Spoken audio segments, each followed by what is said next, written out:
Quando os Estados Unidos entram numa guerra no Oriente Médio, o mundo inteiro volta a fazer a mesma pergunta. Isso aqui é só mais um conflito regional ou é o primeiro passo para alguma coisa muito maior? Na madrugada do dia 28 de fevereiro, Estados Unidos e Israel lançaram ataques coordenados contra o Irã, caças, cruzeiros, drones atiram instalações nucleares, estruturas do programa de mísseis e centros de comando em Teherã. O golpe ele foi direto no coração do regime, o complexo do líder supremo ele foi atingido e o desfecho foi a morte de Ali Khamenei junto com outros nomes do alto escalão iraniano. A resposta veio quase imediatamente. O Irã lançou ondas de mísseis balísticos e drones contra Israel. Você teve lá o Domo de Ferro funcionando, mas teve impactos reais registrados. E além de Israel, o Irã também atingiu outros alvos na região, ampliando o conflito e levando a guerra para um patamar regional. Na Arábia Saudita, a refinaria de Ras Tanura foi atingida por um drone lançado por Teherã. No Catar, uma instalação ligada à Qatar Energy sofreu impactos e forçou a suspensão temporária de parte da produção de gás natural liquefeito, o GNL, falaremos bastante dele aqui no vídeo. Já do lado iraniano, você teve explosões registradas na ilha de Karg, responsável por cerca de 90% das exportações de petróleo do país. Pegando o preço do petróleo, o Brent chegou a subir 14%, operando acima de $82 o barril. Esse é o maior nível desde janeiro do ano passado. O Qatar suspendeu a produção de GNL, gás natural liquefeito, após o ataque com os drones. A Arábia Saudita fechou preventivamente a sua refinaria, aquela de Ras Tanura, com capacidade para 550 mil barris por dia. No Kurdistão iraquiano, parte relevante da produção foi interrompida por empresas que paralisaram operações, pensando em precaução. Em Israel, o governo determinou que a Chevron suspendesse temporariamente o campo de gás Leviatã. Olhando para a Europa, o gás chegou a subir mais de 40%.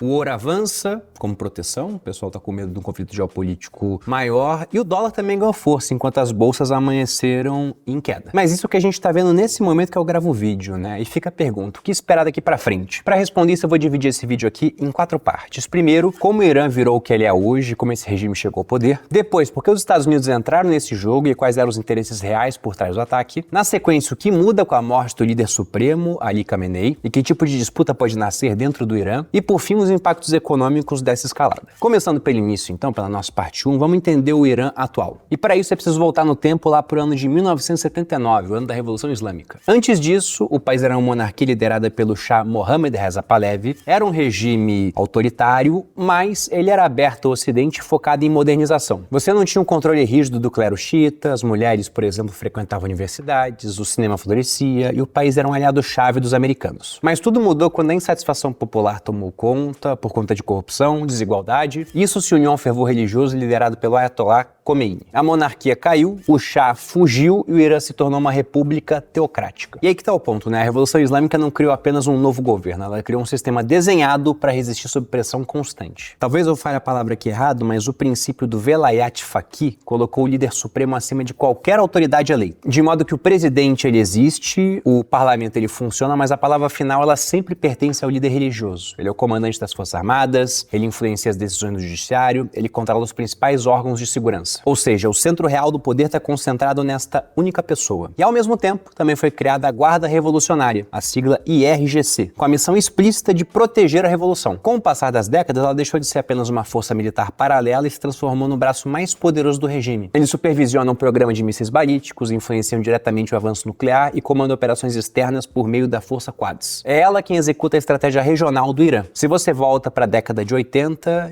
até 88, o Irã entrou em guerra com o Iraque. E esse conflito foi decisivo para definir a mentalidade do regime. O conflito ele deixou centenas de milhares de mortos e expôs a vulnerabilidade do país diante de ameaças externas. A conclusão do regime foi clara: nunca mais lutar sozinho em campo aberto. A alternativa foi desenvolver uma doutrina de guerra indireta. Em vez de depender apenas de suas próprias fronteiras, Teherã passou a construir um cinturão de influência por meio de aliados armados espalhados pela região. Por exemplo, no Líbano, eles têm o Hezbollah, que acumulou o maior arsenal de mísseis não estatais do mundo, quase todos apontados para Israel. Em Gaza, eles têm o Hamas, que é uma peça central no confronto permanente com Tel Aviv. No Iraque, você tem milícias xiitas alinhadas ao regime, operando próximos a bases americanas. Na Síria, você tem forças apoiadas pelo Irã, com presença estratégica ao longo da última década. No Iêmen, isso aqui está saindo mais na mídia agora, você tem os Houthis que passaram a projetar poder sobre rotas comerciais vitais no Mar Vermelho. Repare que essa rede ela cria múltiplos pontos de pressão simultâneos. Israel descreve isso como, entre aspas, polvo iraniano. Mesmo que um tentáculo seja neutralizado, o centro permanece intacto lá em Teherã,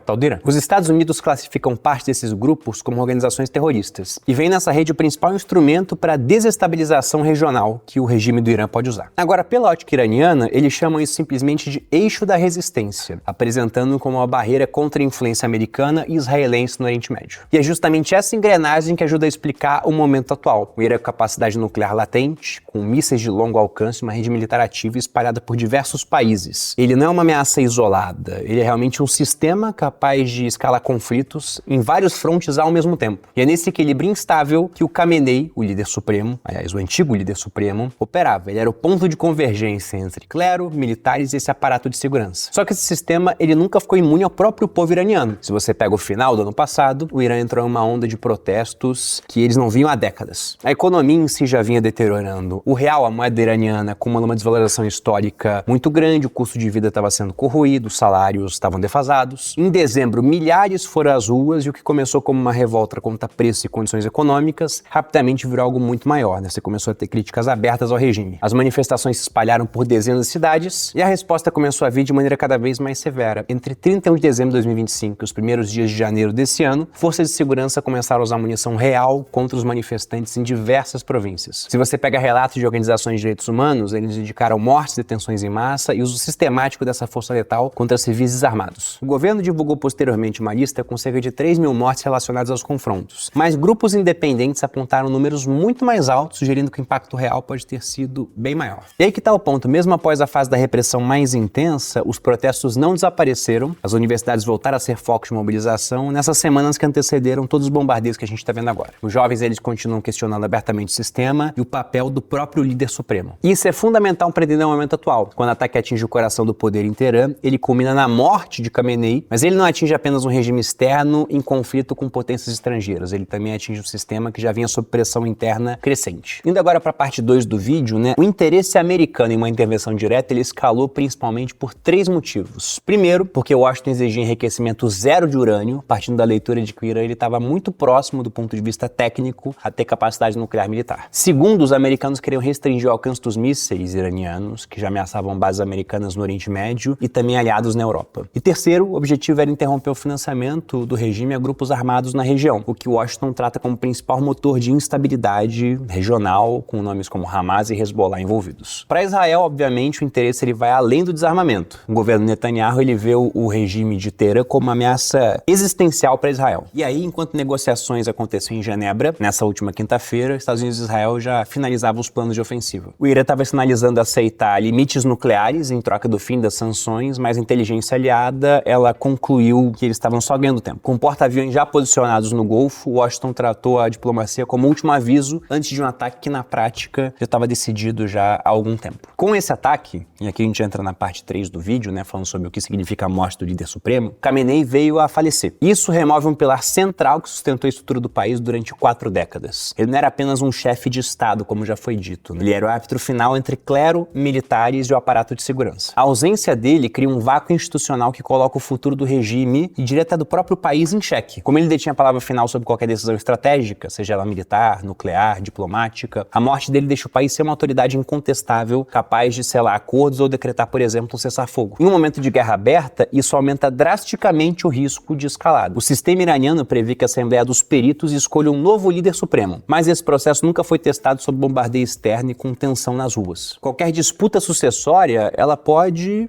criar uma guerra civil, pode fissurar o clero tradicional iraniano e a guarda revolucionária. E aqui existe um dos maiores riscos nesse processo todo. A guarda revolucionária ela pode decidir que esse é o momento de assumir protagonismo total. Se isso acontecer, a gente pode falar que o Irã vai deixar de ser uma teocracia com um braço militar para virar uma ditadura militar com algum tipo de legitimidade religiosa residual. E aqui cabe destacar ainda a variável nuclear, né? Sem um líder consolidado, o cálculo deles pode começar a mudar. O regime pode interpretar que acelerar decisivamente rumo a ter capacidade nuclear completa é a única forma de garantir a sobrevivência estratégica. E, diga-se de passagem, não estariam errados. Vai ver se tem alguém invadindo a Coreia do Norte agora. Por que será? Porque lá eles têm armas nucleares. A Ucrânia abriu mão de armas nucleares, dando-as para a Rússia em troca de uma garantia de não invasão. A arma nuclear foi embora e a invasão veio décadas depois. Então, pensando sob o ponto de vista da dissuasão, essa seria uma decisão lógica por parte do regime. E aí, pensando no ponto de vista interno, eles também já enfrentavam uma série de problemas, né? Inflação elevada, moeda desvalorizada, desemprego estrutural, ciclos recorrentes de protestos, de modo que a morte do líder supremo pode servir como um catalisador de mobilização popular, que pode vir a provocar uma reação ainda maior do regime, né, com mais repressão. Então repare que o país ele entra em instabilidade profunda nesse momento. Externamente, a rede regional construída por Teherã, ela perde seu centro de coordenação. Hezbollah, o Hamas, as milícias iraquianas, os Houthis, eles sempre operaram com alinhamento estratégico com Teherã. Sem essa coordenação, dois cenários eles emergem, né? Ou eles aguardam por instruções vindas de uma nova liderança, ou começam a agir por iniciativa própria. De todo modo, ambos os cenários eles trazem mais imprevisibilidade. E o maior perigo, a meu ver, é que um erro de cálculo pode acontecer, porque é um ambiente onde você tem esses múltiplos atores armados operando simultaneamente, um ataque mal interpretado, um míssil que ultrapassou o limite geográfico, ou uma resposta excessiva pode pegar um conflito regional e transformar em alguma coisa ainda maior. E aí vamos ver o que vai acontecer, né? Eu espero que a gente não aponte no futuro para essa morte do Khamenei como embrião de alguma coisa muito mais grave. Mas a gente só vai saber disso nos próximos dias, semanas,